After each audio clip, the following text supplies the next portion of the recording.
बल्कि फलस्तीन की माओं ने यह साबित कर दिया कि दो चंद औलादें थी, बैतुल मुकद्दस की आजादी के लिए उतार दिया। जिंदगी ने वफा की, फिर निकाह करूंगी, फिर औलादे पैदा करूंगी। बैतुल मुकद्दस की अजमत के लिए अपनी औलादों की जान का नजराना देते रहूंगी। गोया यहीं से अमेरिका वालों के, अमेरिका के व्हाइट हाउस का मजहबी और धार्मिक सेल रिसर्च टीम बैठा दिया, और रिसर्च टीम ने जो 1.5 महीने के अंदर रिपोर्ट दिया, वो रिपोर्ट ये थी कि फलस्तीन में मामों के इशार देखकर, फलस्तीन में मुस्तफा की उम्मत की बेटियों का जज्बा देखकर, फलस्तीन में नामुसे, फलस्तीन में बैतुल मुकद्दस की आजादी के लिए बच्चे और बूढ़ों की शहादत के जज्बे को देखकर आज पूरे यूरोप के खित्ते का कोई मुल्क नहीं बचा है जिस मुल्क में आज की तारीख में इस्लाम का झंडा न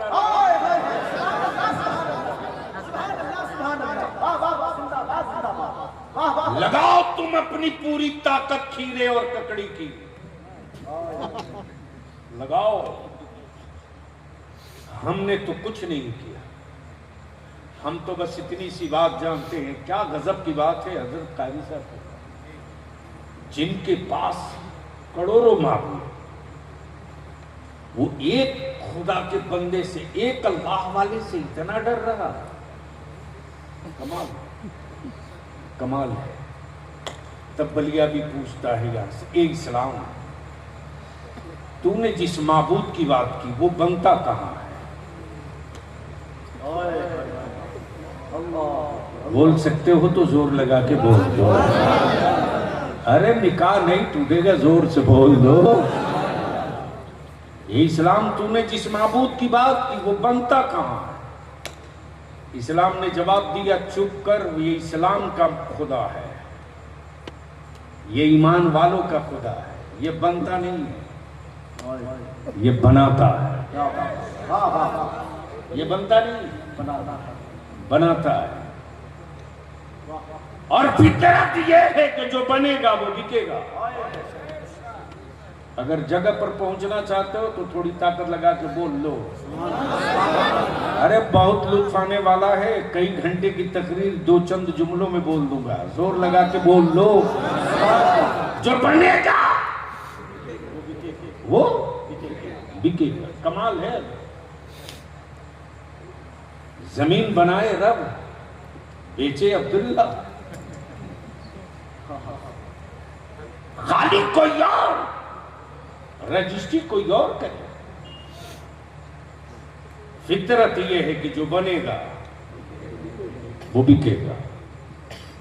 जमीन बनी है तो बिक रही है, आसमान बना है तो बिक रहा, चांदो सूरज सितारे बने हैं तो बिक रहे हैं। आप कहोगे बलियाबी ये बाकी बाकी बातें क्यों कर रहे हो? माफ करना, तुम्हारे घरों में जो सोलर के जरिए रोशनी आ रही, ये सूरज बिका ही हुआ तो है।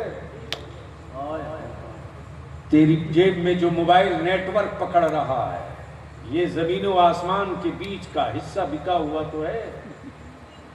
इसी को कहते हैं 2G स्पेक्ट्रम, खलाओं की आवाज को जो कैद करके टावर के जरिए डिस्चार्ज करके, यही तो है 2G स्पेक्ट्रम। लेकिन ये बात मदरसे का मौलवी बोले तो कॉलेज स्कूल वाला बोलता है, साहब बिस्तर आबाद हो, अब इधर भी हाथ डाल दिया। बलिया भी कहेगा अपने मदारिस के अजीज तलबा से, कभी भी मायूस मत होना मेरे अजीज, कभी भी मायूस मत होना कि तुम एक किसान और मजदूर की औलाद हो। अपने हौसले पस्त कभी मत करना। तारीख का पिछला हिस्सा गवाह है, मुस्तकबिल का हिस्सा गवाह बनेगा। मुल्क और मिल्लत जब जब तार पे चढ़ा है, जब जब तार पे मुल्क का वकार चढ़ा है और मिल्लत की आबरू चढ़ी है, तब तक की तारीख आई है कि उसकी रहनुमाई के लिए कॉलेज का प्रोफेसर और यूनिवर्सिटी का वाइस चांसलर नहीं, जब भी निकला है तो इसी मदरसे की चटाई से बारी से पैगंबर निकला है। इसलिए कभी मायूस मत होइएगा और अपने दिमाग से निकाल दो मेरे अजीज तलबा की आप कुछ नहीं कर सकते। बलियाबी की गुफ्तगू अपने दिल में बैठा लो, तुम्हारे लिए एक नमूना है बलियाबी। जब जिद कर ले नबी का मेहमान तो जो कोई नहीं कर सकता वो करके दिखा सकता। हम आज आप पतली दाल और चटाई पे सोकर 30 पारा कुरान हिट कर सकता है, तो थोड़ी सी मेहनत रूट बदल के कर दे तो यूपीएससी का भी एग्जाम निकाल सकता है, बीपीएससी का भी एग्जाम निकाल सकता है। और अभी तो अब भी यूपीएससी का जो रिजल्ट आया है 53, मालूम है आपको?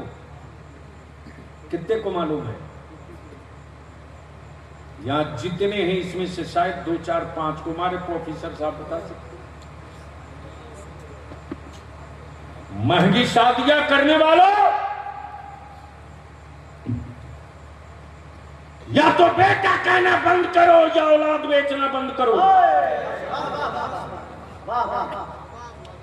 दावा करते हो कि ये मेरा खून है, सौदा खूनी का करते हो। अरे उन पागलों से सबक ले यार। है किसी की औकात जो किसी पागल को कहे कि मैं तुझे 500 रुपया दे रहा हूं, एक बाटल खून दे दो? पागल है जरूर, लेकिन जवाब बड़ा खर्रा देगा। साफ कहेगा जनाब माफ कीजिएगा, मैं पागल जरूर हूं लेकिन खून का सौदागर नहीं हूं। आप कहां से आए हो? एक तरफ दावा करते कि ये मेरी औलाद मेरा खून है और सौदा किया 5 लाख रुपये पर। और कितने इंटरनेशनल किस्म के हरामखोर हो चुके हैं मुसलमानों में। बारात जाएंगे 200, 250, 300। बोलिए बात सही है कि गलत? अरे जोर से बोलो ना। तो जवाब ये भी दे दो कि तुमने अपनी बेटियों को तुमने बोझ बनाया या हुक्मरानों ने बोझ बनाया है? जो काम अपनी बेटियों की अजमत न समझ सके, उस कौम के बेटों का वकार दुनिया क्यों समझने की कोशिश करेगी? और इसकी असल जो बीमारी है उसकी भी हज़रत कारी साहब कुल्ला इदारे शरिया की तरफ से जो तहरीक बेदारी चल रही है, इंशाअल्लाह सर्दी के मौसम में फिर शुरू करेंगे। और मैं कोशिश करूंगा कि किसी एक कॉन्फ्रेंस में, किसी एक प्रोग्राम में आपकी शिरकत हो। आप देखेंगे 250-300 उलमा इकराम होते हैं। हज़रत मुफ्ती साहब 250-300 उलमा इकराम में 26, 27, 28 तकरीरें होती, विद फनवान 10 मिनट, 15 मिनट, 7 मिनट, 10 मिनट। जब मैंने मीटिंग बुलाना शुरू किया, मुसलमान सुन तू है कहां रे, है कहां? मुसलमान तू सिर्फ अपने फजूल खर्ची को बचा दे और शायद तू अपनी तिजोरी का दरवाजा सही संत खोल दे, तो याद रख जो काम 50 साल में नहीं हो सका वो 5 साल में हो जाएगा। और दारुल उलूम गरीब नवाज की ये इमारत देखने के बाद रश्क आ रहा है साहब। अल्लाह हमारी इंतजामिया को, मुआमिनीन को, असातिज़ा को सलामत रखे।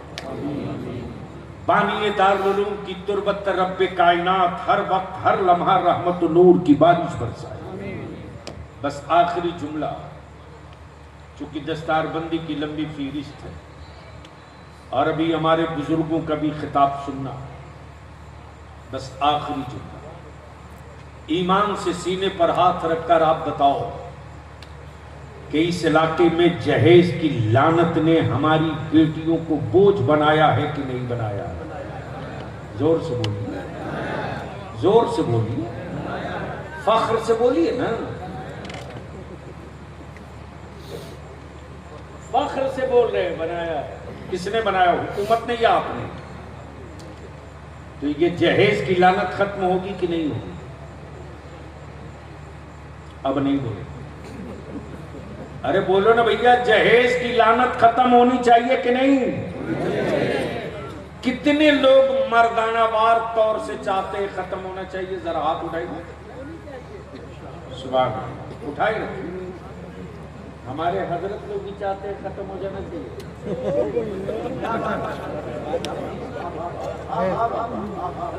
साहब सुन लीजिए, एक हादसा मेरी बिरादरी का, नीचे कर लीजिए फिर मैं उठवा लूँ। मेरी बिरादरी का एक हादसा सुन लीजिए। इत्तेफाक से एक हजरत ही थे, कुछ तकरीर आ गई है तो देखा कि रेट बड़ा हाई है इनका, रिश्ता तय हो गया। मालूम हुआ कि हजरत फैले हुए हैं, जब तक बुलेट सामने दिखेगी नहीं ईजाब का सवाल नहीं। इत्तेफाक से जिस बच्ची से रिश्ता तय था उसका बाप ठेकेदार और मेरा करीबी। रात को फोन किया करीब 1:45 बजे। अब मैं स्टेज से उतरकर झारखंड से गाड़ी में बैठ गया। तो अपनी आदत है कि जब मैं गाड़ी में बैठता हूँ रात में तो पूरा सर्च करता हूँ मिस कॉल। लेट नाइट अगर किसी का फोन आया है तो बलिया भी तुरंत पलट के फोन करता, क्या बात है, किसी प्रॉब्लम में हो सकता है मैं उसके कहीं काम आ सकूं। जैसे ही फोन लगाया तो उधर से भारी आवाज बोझल दिल से मेरा अजीज दोस्त कह रहा है कि 2:30 बज गए हैं, 3 बजने को है, अभी तक बेटी का निकाह नहीं हुआ। बाइक देने की बात थी, मैंने वादा किया था, इत्तेफाक से चेक क्लियर नहीं हुआ है। बोलते बोलते चीख मार के रोने लगा। मैंने कहा बुज़दिल आदमी, अब भी निकाह हो। साथ में मेरे उस दिन मेरा स्टाफ था। मैंने कहा देख तो उस जिले में बुलेट की एजेंसी किसकी है, मार। निकाला, उसके मालिक का नंबर आ गया, लगा दिया फोन। 3:30 बज चुका था। मैंने कहा बलियाबी बोल रहा हूँ, शोरूम में गाड़ी है? बोला सर इतनी रात। मैंने कहा मेरी इज्जत दाव पे है, बोला है कि नहीं? बोला है। मैंने कहा तुम्हारे शहर में फला मैरिज हॉल में एक बाइक कितनी देर में भेज सकते हो विथ पेपर, वही साइन करवा लेना। तो बोला शोरूम से 2 किलोमीटर पर है। मैंने कहा आधा घंटा। बोला हाँ, बस अभी मैनेजर को फोन करूंगा, लोड करेगा, लेके चल देगा। गाड़ी जैसे ही पहुंची वैसे ही मेरी बिरादरी के हजरत शुरू हो गए। निकाह में बहुत देर हो गई, जल्दी किया जाए।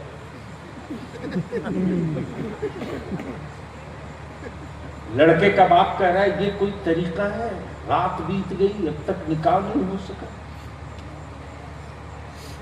खैर इदारे शरिया के काजी थे, उन्होंने निकाह पढ़ा दिया। उसने फोन किया मेरे दोस्त ने, भाई अब क्या करना है? मैंने कहा रुखसत कर दूं, 2 रोज के बाद बाइक फिर शोरूम में पहुंच जाएगी।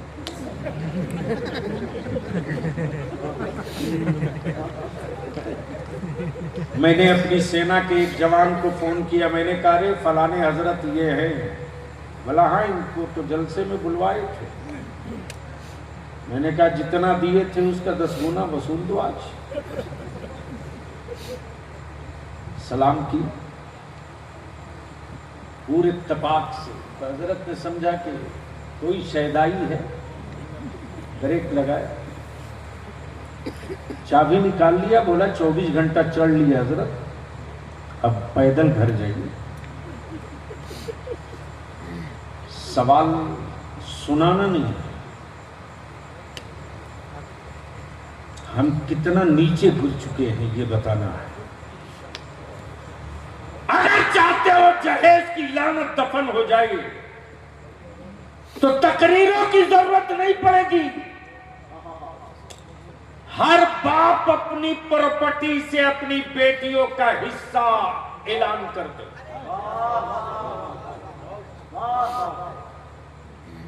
हमें जैसे ही पता चलेगा फला की बेटी को बाप की प्रॉपर्टी से 2.5 बीघा 2 बीघा खेत मिलेगा, मुंबई में एक खोली मिलेगी, या इतना बिस्वा इतना डिसमिल सड़क के किनारे जमीन मिलेगी, वो पागल है कि 3 लाख रुपए की बाइक और 5 लाख मांगेगा। जिस दिन अपनी बेटियों को अपनी जायदाद में शरीयत के मुताबिक हिस्सा देने का ऐलान कर दोगे, उस दिन बेटी वाला रिश्ता तलाशने के लिए बाहर नहीं जाएगा। हर लड़का वाला लड़की वाले के यहाँ रिश्ते की खैरात मांगने आएगा। और यही इस्लाम के पैगंबर हम सबके आका मौला मोहम्मद रसूलुल्लाह ने सबक सिखा दिया। तब इस्लाम ने पूरी दुनिया को कहा इस्लाम सिर्फ मजहब नहीं है, बल्कि इस्लाम इंसानियत की जरूरत है, आदमियत की जरूरत है। और उस इस्लाम को मुस्तहकम करने वाले किले का नाम मदारिस इस्लामिया है, और उसके दरबान और दरवाजे का नाम वारिस पैगंबर है। मजाल है जहां वारिस पैगंबर हो वहां हराम दाखिल हो जाए, मजाल है जहां वारिस पैगंबर हो वहां शिर्क और कुफ्र दाखिल हो जाए। गांव वही लूटता है जिस गांव से चौकीदार चोर हो जाए। उस आबादी को कोई नहीं लूट सकता जिस आबादी का चौकीदार सोता हुआ न रहे, जागता हुआ रहे। वो जान दे सकता है, चोरी नहीं होने दे सकता। माफ कीजिएगा, मैंने कुछ कड़वी बातें कह दी होगी। हम अपने उलमा से विनती करेंगे, अपील करेंगे, इल्तिजा करेंगे। हर दौर में आप ही को लड़ना है, इस दौर में आप ही को लड़ना होगा। अब तक हमने अकीदतों का जलसा किया, अब तक हमने मदरसों का जलसा किया, अब तक हमने मस्जिद और मदरसा बनाने का जलसा किया। अब जरूरत है कि अकीदत का जलसा तो रोज होंगे, जरूरत का एक जलसा कर दिया जाए। और उस जरूरत के जलसे में कम से कम 20 गांव 25 गांव, एक तहसील के हर गांव से 10-10, 20-20, 25-25 जिम्मेदारों की एक टीम बने, एक पंचायत बने, एक अदालत बने, एक निज़ाम बने, ताकि हम जमाने को बता सकें कि सिर्फ तुम्हारी खाप की पंचायत नहीं है, ये मुस्तफ़ा जाने रहमत के गुलामों की पंचायत है। हमारी पंचायत ने अगर तय कर लिया है कि बेटा बेचने वालों की बारात नहीं जाएंगे, तो कुत्ता भी मेरे गांव से उसकी बारात में नहीं जाने वाला। अगर मेरी पंचायत ने तय कर लिया है कि हम सुदखोर और शराबी के जनाजे का जनाजा नहीं पढ़ाएंगे, तो टीवी वाला चाहे जितना तुगलकी फरमान चिल्लाते रहे, हम उस अपने फैसले से बाल बराबर नीचे नहीं आएंगे।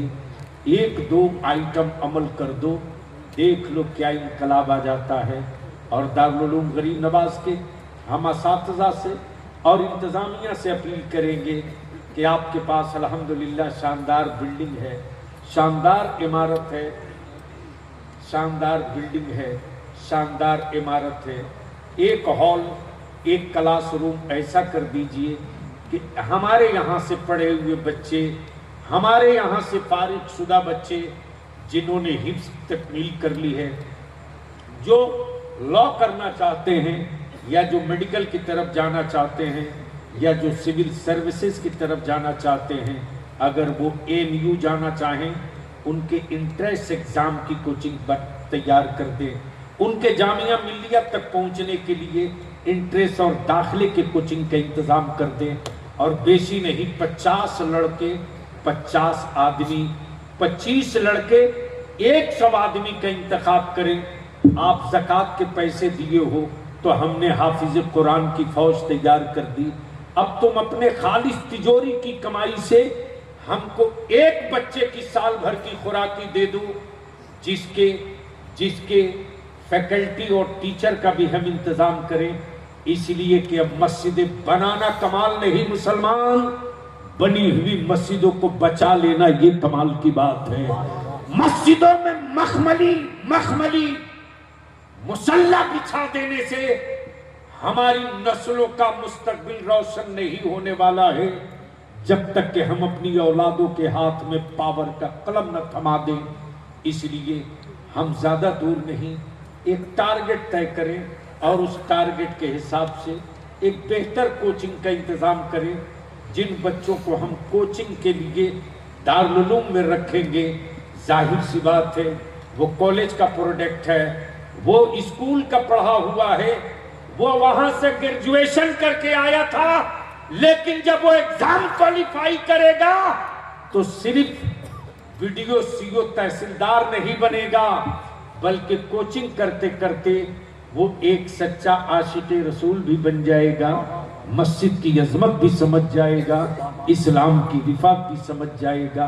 इसलिए कि औलादे मेरी हैं, जमाना कुआं नहीं खोदेगा, हमें खुद कुआं खोदना होगा, हमें खुद पानी निकालना होगा। यार जिंदा सोहबत बाकी।